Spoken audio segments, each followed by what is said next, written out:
Season of the Witch has set an all-time Steam record for Destiny 2 when it comes to players being disinterested in the game. Steam chart numbers show that Football Manager 24 is currently beating one of the biggest game franchises out right now, and thus far November 2023 has been a new low point in the game's history. Recent events, thanks to Bungie, as well as seasonal fatigue, definitely have something to do with this, but Season of the Wish is dropping as soon as next week, and with it will come a multitude of things that are going to be game-changing for Destiny 2. And I think I speak for all of us when I say that Destiny needs a shakeup, and it needs it pretty bad. That's why in today's video, I'll be sharing with you over 25 different changes that'll be coming in Season 23, with timestamps down below if you'd like to access specific information, or if I talk about something you already know, you can move on to the next one. With that said, subscribe to the channel for all things Destiny 2 PvE, check out the Twitch channel to hang out in the live streams, and let's jump into this. Now, before we discuss the next chapter of what Destiny 2 is looking like, I'd first like to mention the sponsor of today's video, War Thunder. War Thunder is by far the most expansive vehicle combat game in the world, with it being free to play on PC, Xbox, and PlayStation. It allows you to play as more than 2,000 different tanks, helicopters, ships, and planes in online PvP, with each vehicle featuring the level of quality and attention to detail that you would expect out of such a game, which makes for a very immersive experience when operating them. War Thunder even put in the effort to create one of the most dynamic and detailed vehicle damage models in gaming. Vehicles will actually show visual damage to their components throughout battle, and a damage X-ray will actually show you what happened to you or the enemy vehicle when it's damaged or destroyed. And trust me, you'll find yourself wanting to destroy the enemy as much as possible, since War Thunder appeals to all different playstyles, whether more action-packed or realistic and tactical. Easily, my favorite part of the game is just how in-depth the customization is. Just like in Destiny 2, being able to fine-tune your Guardian to look just how you'd like is amazing, and War Thunder offers something just as great but on a vehicular scale. Download War Thunder today on PC, PlayStation, and Xbox for absolutely free, and as a new player or even returning player that hasn't been around for at least 6 months, you can claim a large bonus pack by using my link in the description. This pack includes multiple premium vehicles, premium account, an exclusive 3D decorator for your vehicles, and much more. This is available for a limited time, so make sure to download today, and thank you so much to War Thunder for sponsoring today's video. Alright, so kicking things off for today's video, I want to discuss the most important change of all when it comes to the future of Destiny 2. Number 1, the final season. Season of the Wish will end up being the game's final season. This, according to Bungie, is their way to properly tackle the issues that players have had with the seasonal model after all this time, which does worry me a bit. I'll tell you why in a minute, but first, this is what Bungie specifically had to say. They say, "We've heard your feedback regarding the typical seasonal model, so let's try this on for size. Hear me out. Episodes. Instead of 4 seasons in the year, we'll be moving to 3 content drops instead. These will be bigger, more action-packed, and offer a fulfilling experience that players will want to take their time in. With the first 3 episodes, players will contend with the aftermath of the final shape, with each episode acting as a standalone narrative. More story beats, more quests, 200 season pass ranks, new rewards, check, check, check, and check." Now, the reason this worries me is because from the sounds of it, Season of the Wish may truly not be that much different compared to many of the other seasons that we've had, and episodes are going to be the start of them taking into full account all of the seasonal kind of feedback that the community has had. As you'll see later in this video, there are going to be many things that Season of the Wish are going to be changing to the fundamentals of the game, but maybe not as much as we would personally have liked or would be seeing in an episodic kind of manner. Number 2, Season 23 may be extended. As you may have heard by now, Season 23 is looking to last nearly double the time as a traditional season, as the final shape may be eyeing a delay. It's been said by insiders that even though Season 23 may have gotten extended, Bungie does plan on giving the players new content to help pad things out, but it might not be on the same scale as Dares of Eternity and the 30th Anniversary Pack. Number 3, Endgame LFG. Officially dubbed Fireteam Finder by Bungie, Endgame LFG is finally making its way into Destiny with Season 23 after almost 10 years. From the Final Shape showcase, we've seen things like the ability to create tags with your post, letting players know if you want a Sherpa, use only meta loadouts, whether you're short on time or not, etc. Once you create a listing, you're then put into a listing lobby where you can talk with everyone as they queue up with you and get ready for whatever activity you were LFGing for in the first place. I gotta say, at first glance, this system looks very well made on Bungie's part, and if it doesn't have many bugs on launch, I could see it being a huge success. Number 4, new dungeon. With Season 23, we'll be seeing the release of yet another dungeon, and this one will be releasing at your usual reset time, but on Friday, December the 1st, which is funny enough my birthday. Now, this dungeon will feature all of the usual stuff, an emblem, solo flawless emblem, at least 4 new weapons, maybe 2 rehashed ones, with a Sparrow or ship for the Master Mode reward, as well as dungeon armor. And reminder, Bungie has come out and said that they no longer create ritual armor so that they can put more effort into things like in-game armor. So do expect for the dungeon armor to be just as good, if not better, than the recent Taken King set from Ghost of the Deep. Number 5, Vault from Orbit. Yes, you've heard me right. After all this time, Season 23 will introduce the ability for players to access their vaults from orbit without needing to first go through a loading screen to reach a place such as the tower or the helm.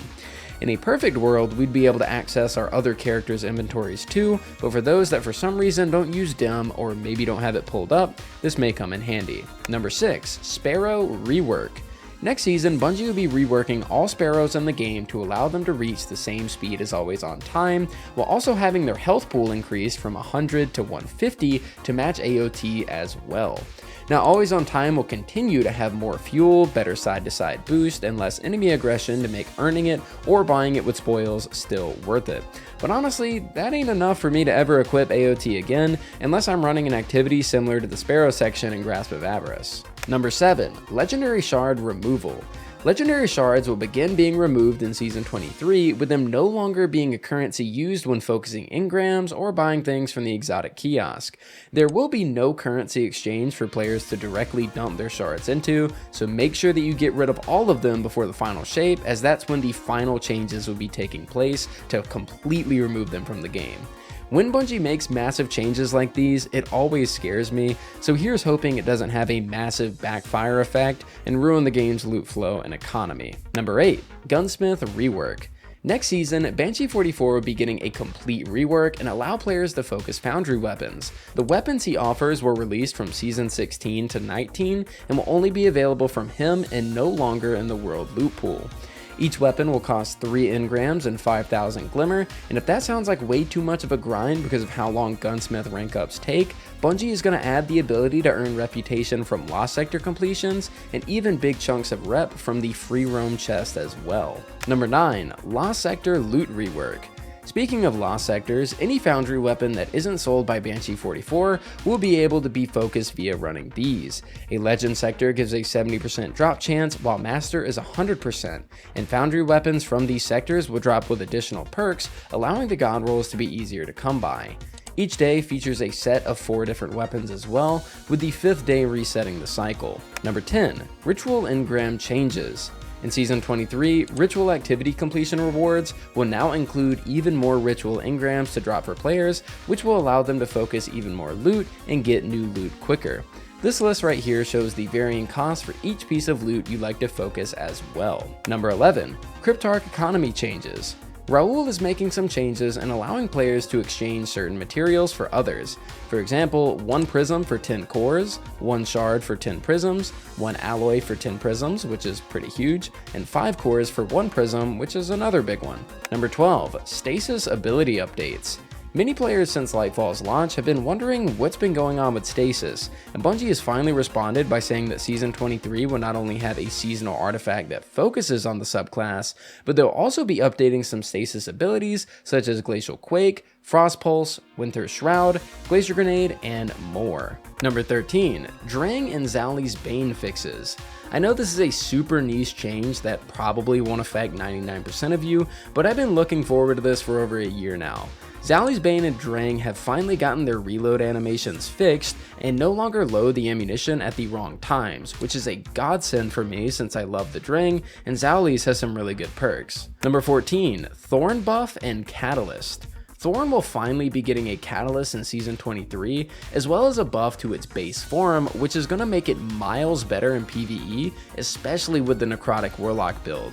The Catalyst will grant plus 20 range and plus 10 stability with kills, or picking up remnants granting bonus stats too, but the changes made to the base weapon will allow remnants to overflow the magazine up to 40 rounds max, which is insane. The reason I never use Thorn compared to Osteo is because of the small magazine, but with this change plus the hand cannon buff not too long ago, this weapon is going to be a monster. Number 15, the first legendary kinetic trace. Finally, we'll soon be getting our first ever kinetic legendary trace rifle in the form of the Incisor from Trials of Osiris. It's going to be strand element as well, making it perfect for those builds, and this thing might finally get me to step into Trials for the first time since the new armor came out. Number 16, Osteo Striga Nerf. And an absolute idiotic move by Bungie, Osteo Striga is going to be getting hit with a nerf in Season 23. They're removing the SMG damage bonus scaler that was affecting the poison damage of the weapon, which is really dumb considering it wasn't even in the slightest an overpowered weapon. It hasn't even been a consistent top 10 weapon in terms of popularity as of late, and I just think that this is a really stupid move by the developers. Number 17, an Endgame Vex Buff.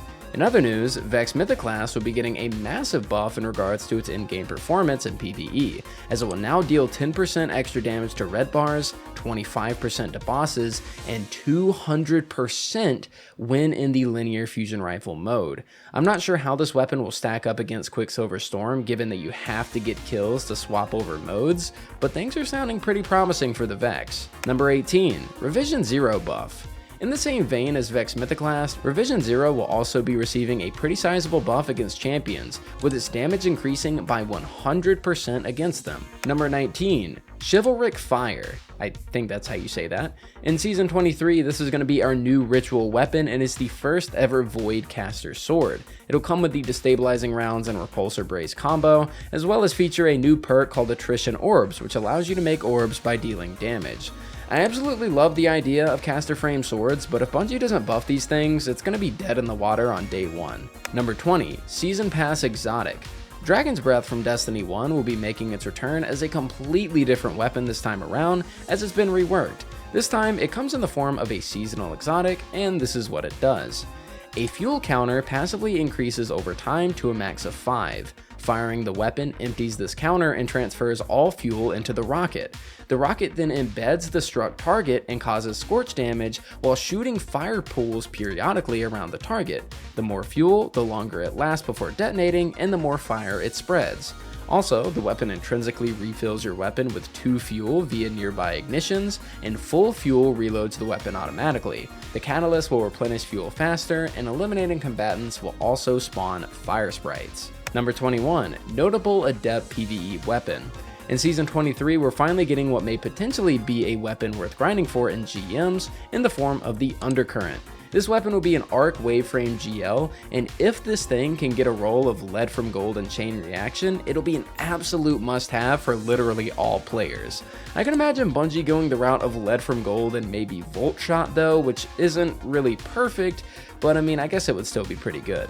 Number 22, auto rifles will receive a 10% PvE damage buff to red bar enemies. Number 23, sniper rifles will receive a 15% PvE damage buff to all targets, and this will also affect heavy ammo sniper rifles. Number 24, massive glaive PvE buffs. Glaives will be receiving a ton of different PvE buffs next season, things like increasing projectile speed by 30%, projectile damage by 25%, reducing melee delay after firing, and also Glaive shield energy will passively recharge in the background. This is a huge day for all 3 Glaive enjoyers. Number 25, perk buffs. Danger Zone, Precision Instrument, and Kinetic Trimmers will all see buffs in Season 23. Danger Zone will be changing how it works on rocket launchers, although Bungie is keeping it a secret, hinting that it'll be quite good. Precision Instrument is now better as an enhanced perk, and Kinetic Trimmers will proc much more often on pulse rifles and non-burst sidearms. And finally, number 26, mid-season update details. Despite the season not being out yet, Bungie already gave us details on the mid-season update. They plan on giving a huge buff to Necrochasm, which extends the duration of the poison dot damage applied from Cursed Thrall, and it'll also get a catalyst called One for Thrall, which is literally one for all, but on that gun. We're also going to see buffs to Truth, Colony, and Dead Man's Tale, with heavy grenade launchers seeing a buff as well. And with that said, those are over 25 of the notable changes coming in Season of the Wish, aka Season 23. Before I wrap things up, I just want to remind you guys to check out today's sponsor, War Thunder, as they were super kind to sponsor today's video, and it's an amazing game that you can download completely for free using the link in the description, and you'll of course get a massive bonus pack for doing so as well, so make sure that you download the game. Anyways guys, thank you all so much for watching. I love you so much for supporting the content today, as it greatly helps me out. No comment of the day in today's video, but you guys best believe we will continue the trend starting next season. Thank you all so much for watching, and I'll see you guys next time.